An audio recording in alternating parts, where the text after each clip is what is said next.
À Abidjan, ce vendredi 2 mai 2025, s'est tenu l'atelier de clôture de la Semaine africaine de la vaccination organisée par la société civile, sous l'impulsion de l'Association de soutien à l'autopromotion sanitaire urbaine, ASAPSU. Cet événement marquant visait à renforcer le dialogue et la coopération entre la société civile, l'État et les acteurs clés du secteur de la santé, notamment le secteur privé.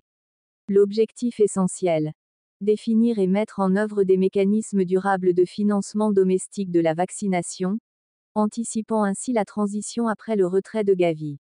Une rencontre stratégique où les échanges et les engagements pris auront un impact déterminant sur l'avenir de la vaccination en Afrique. C'est un immense plaisir que je m'adresse à vous aujourd'hui au nom donc du directeur coordinateur du programme de la de vaccination, en tant qu'acteur essentiel de notre système de vaccination.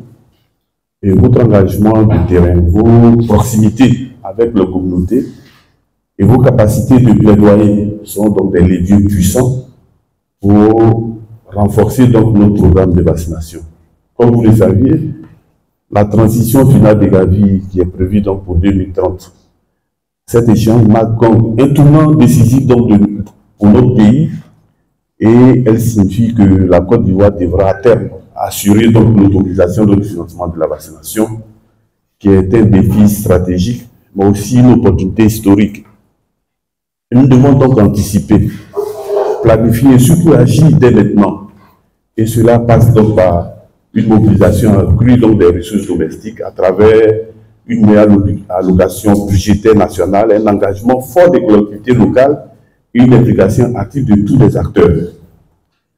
Dans cette dynamique, notre rôle est plus que jamais crucial. En tant qu'organisation de la société civile, vous êtes donc des catalyseurs de ce changement. Vous pouvez renforcer le plaidoyer auprès des décideurs pour que la vaccination reste une priorité budgétaire.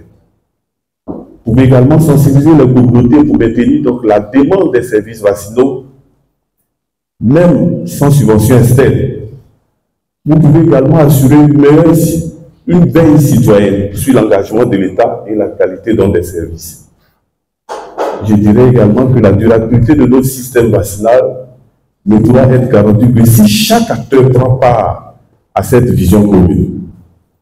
Donc ensemble, bâtissons un système résilient, capable de protéger nos enfants aujourd'hui et pour les générations à venir.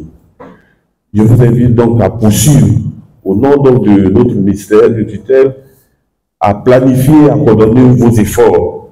Et le succès donc de cette transition repose sur notre capacité collective à faire front commun avec responsabilité et solidarité.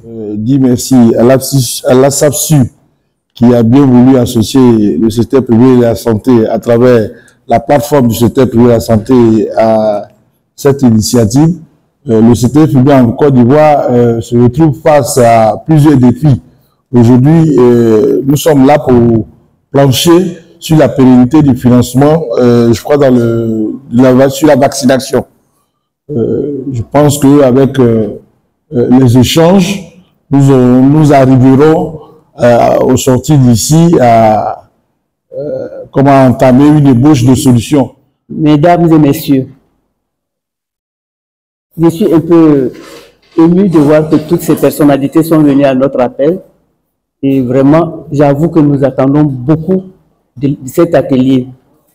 C'est donc un honneur pour moi d'ouvrir cet atelier de clôture de la Semaine africaine de la vaccination, qui marque un temps fort de réflexion collective autour d'un enjeu majeur, le financement durable de la vaccination en Côte d'Ivoire. Et l'actualité nous y invite fortement. Le président Donald Trump nous a donné une gifle et je pense que tous les peuples d'Afrique sont en devoir de se réveiller et de repenser leur prise en charge des problèmes internes. La vaccination fait partie de ces problèmes-là. Parce que c'est le pilier de la santé pour la prévention. Nul ne l'ignore.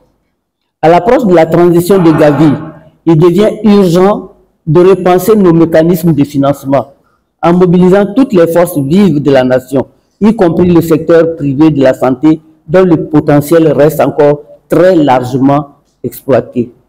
Cet atelier nous offre l'occasion de partager les résultats de notre étude, de restituer les activités de la semaine ainsi que les enseignements de la mission parlementaire en Turquie pour nourrir une stratégie nationale ambitieuse et réaliste. Je remercie tous les participants. Je nous remercie, nous tous ici présents, pour notre engagement. Que nos échanges soient productifs et porteurs d'actions concrètes pour le meilleur de la vaccination dans nos pays. Je déclare donc à cet effet ouvert cet atelier que je souhaite fructueux en résultats crédibles et faisables, réalistes. Je vous remercie.